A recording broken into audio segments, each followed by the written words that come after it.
오늘 우리가 읽은 말씀은 아람 왕과 전쟁에서 이긴 아합 왕에 대한 마지막 말씀을 우리들이 함께 읽었습니다. 오늘 이 말씀에 보면은 두 가지의 비유에 대한 말씀이 나옵니다. 하나는 35절에서 34절 말씀에 보게 되면 선지자가 하나님의 말씀을 받아서 친구에게 나를 좀 치라 했더니 친구가 야, 밑도 끝도 없이 너를 때리라는 게 그게 무슨 말이냐? 그리고 때리지를 아니하였더라. 그랬더니 하나님의 말씀을 듣지 않았으니 네가 죽으리라. 그랬더니 지나가던 사자가 그 사람을 잡아먹었다. 이렇게 말씀을 36절까지 보게 되면 해주고 있습니다. 그리고 또한 37절에는 다른 사람에게 가서 나를 쳐라. 그랬더니 그 사람이 때렸는데 얼굴에 상처가 나도록 때렸다. 그래서 그 매를 맞은 선지자가 얼굴을 수건으로 가리고 왕에게 나아가서 두 번째 비유의 이야기를 하고 있는 것을 읽어보게 되어집니다. 전쟁에 나간 한 사람이 종에게 이 사람을 꼭 지켜야 된다. 못 지키면 너의 생명을 대신해서 내가 가져가겠다. 아니면 은 1달란트를 가져가겠다. 이거를 오늘 우리 돈으로 계산하면 한 3,400만 원 정도 되는 돈이래요. 그러니까는 종이 3,400만 원이 어디 있겠어요? 결국은 생명을 담보로 하는 것과 마찬가지가 되는 것이죠. 그런데 이 종이 이 일 저 일 하다가 그만 그분이 약속했던 그 사람을 잃어버리고 말았어요. 그래서 왕에게 그러면 이 사람을 내가 어떻게 해야 되겠습니까? 그랬더니 왕이 그 종이 생명을 대신하는 것밖에 없지. 그렇게 약속했는데 할 수 있냐? 이렇게 대답을 왕이 하니까는 선지자가 가렸던 얼굴을 수건을 걷어내니까는 선지자인 줄 아합왕이 알았다라고 말씀하면서 이 두 가지 비유가 바로 아합 왕이 하나님의 말씀에 순종하지 아니한 것에 대한 비유로 아합 왕이 생명을 대신하게 되어지는 것을 비유로 말씀하고 있는 사건임을 우리들이 알게 되어집니다. 이 아합 왕이 하나님의 말씀에 순종하지 못했다라는 사건이 31절에서 34절까지에 나오는 말씀을 보게 되면 아람 왕 베나닷이 전쟁에서 지게 됩니다. 그래서 자기의 부하들 12만 7천 명이 전장에서 죽게 되어지는, 다시 말하면 일으키지 않아도 되는 전쟁을 일으켜서 죽지 않아도 되는 군인들을 그렇게 수없이 죽게 만든 이 아람 왕 베나닷이 신하들이 자기가 살겠다고 왕을 비굴하게 만듭니다. 이스라엘 왕들은 선한 왕인 것 같습니다. 우리가 그들에게 가서 무릎을 꿇고 사정하면 우리의 생명을 살려주시지 않겠습니까? 그러니까 왕이시여, 우리 가서 생명을 구걸합시다. 그랬더니 이 베나닷이 살겠다고 일국의 왕이 비굴하게 아합 왕에게 머리를 숙이면서 두 가지를 제안하고 있는 것을 읽어보게 되어집니다.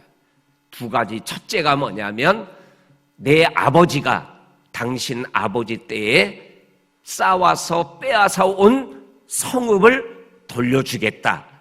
그리고 또 하나는 다메섹에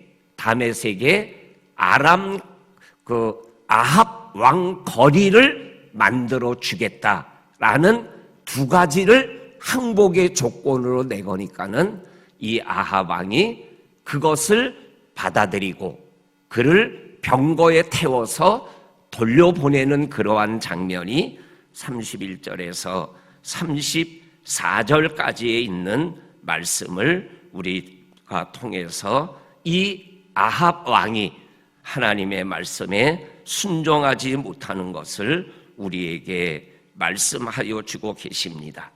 그러면서 42절에서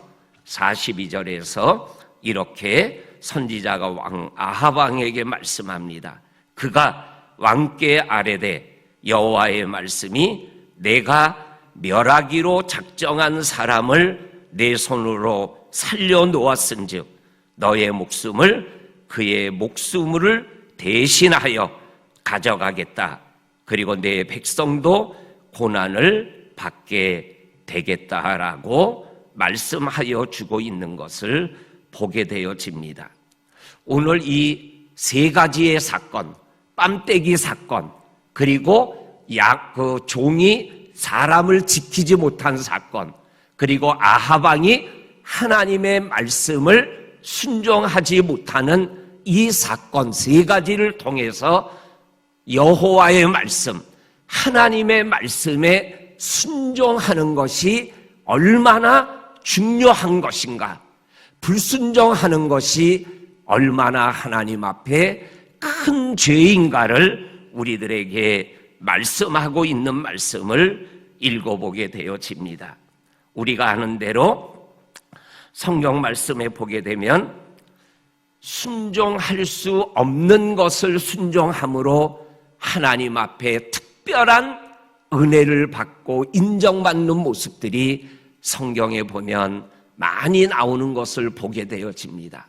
예를 들면 아브라함에게 독자 사랑하는 아들 이삭을 번제로 드려라. 번제가 뭐예요? 제물을 각을 떠서 태워서 하나님 앞에 올려드리는 게 번제예요. 그런데 하나밖에 없는 아들을 아버지가 직접 잡아서 어떻게 할 수 있겠어요? 순종할 수 없는 하나님의 말씀이죠.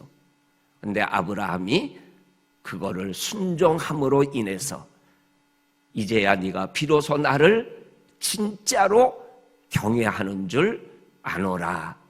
하나님 앞에 절대적으로 신임받는 그러한 믿음의 조상으로 나아가는 모습을 보게 되어집니다. 또한 여호수아에서에 보면 여리고성을 무너뜨리는데 전쟁 중이에요. 그런데 여리고성을 그냥 돌려요. 마지막 날에는 7번 돌려요. 그러면 여리고성이 무너진대요. 이 명령 같지도 않은 명령, 거짓말 같은 명령, 일어날 수 없는 일을 일어날 수 있다라고 얘기하는 이 명령 앞에서 여호수아가 입을 들레지 말아라. 그냥 돌아라. 하루에 한 바퀴씩. 마지막에는 7바퀴를 돌았을 때 무너지는 역사가 일어나게 되잖아요. 그리고 또한 나만 장군 엘리사에게 문둥병을 치료받겠다고 나갔는데 요단강에 들어갔다가 나오래요. 7번. 나만이 뿔딱지가 나가지고 우리나라에도 이것보다 더 좋은 강들이 있는데 무슨 소리 하는 거야? 순종할 수 없는 거죠. 그리고 돌아가자. 그때 그 중에 종 하나가 주인이시여 나을 수만 있다면, 임금님의 이 몸이 치료될 수만 있다면 이것보다 더한 것을 할 수 있지 않습니까?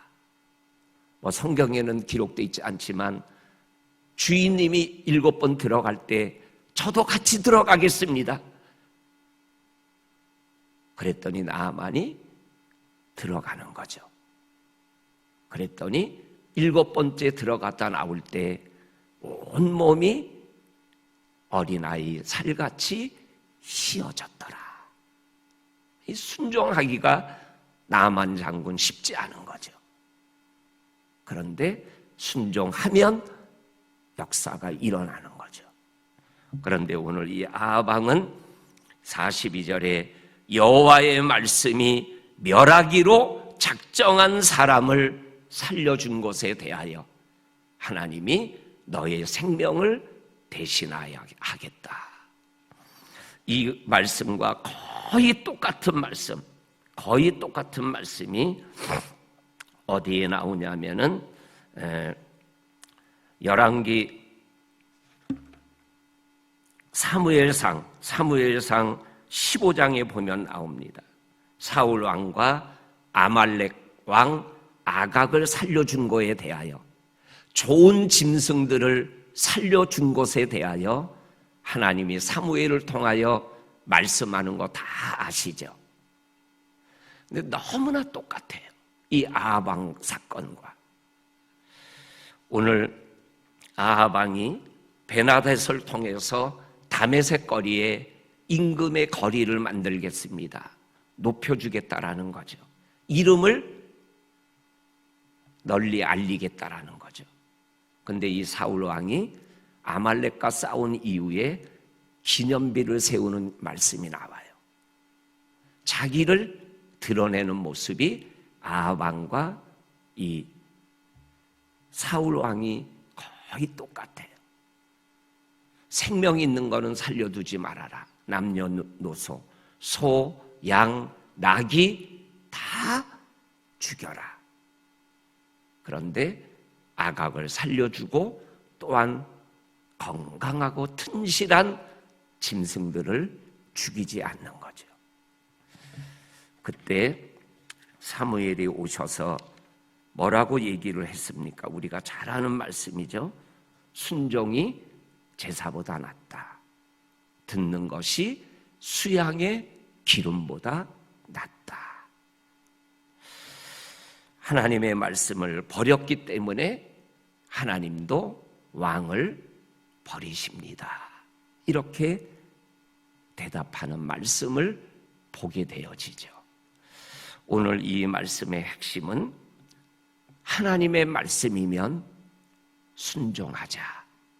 순종하면 하나님이 순종한 자의 삶을 하나님이 하나님의 방법으로 축복하고 이끌어 가지만, 순종하지 않으면 오늘 사자에 먹혔던 사람처럼, 그리고 사람을 지키지 못했던 종처럼, 그리고 아합처럼 비극을 맛보게 됩니다. 이렇게 말씀하고 계시죠. 오늘도 우리의 믿음의 여정에서 하나님의 말씀 앞에 순종하고 아멘의 길을 걸어가는 저와 성도님들이 될 수 있기를 주의 이름으로 간절히 축원합니다. 아멘. 하나님 아버지 감사합니다. 우리가 열왕기상 20장에서 아합이 아람 군대와 싸우고 2번이나 이기고 베나닷을 살려준 것 때문에 하나님이 아합의 생명을 걷어가겠다라는 비극적인 말씀을 들으며 순종이 제사보다 낫다라고, 듣는 것이 수양의 기름보다 낫다라고, 하나님의 말씀을 버리면 하나님도 버리신다라는 이 진리의 말씀을 우리들이 기억하며 믿음길 걸어가며 말씀 앞에 절대적으로 순종하며 생활해 나가는 우리들 모두가 되게 하여 주옵소서. 예수님 이름으로 기도하옵나이다. 아멘.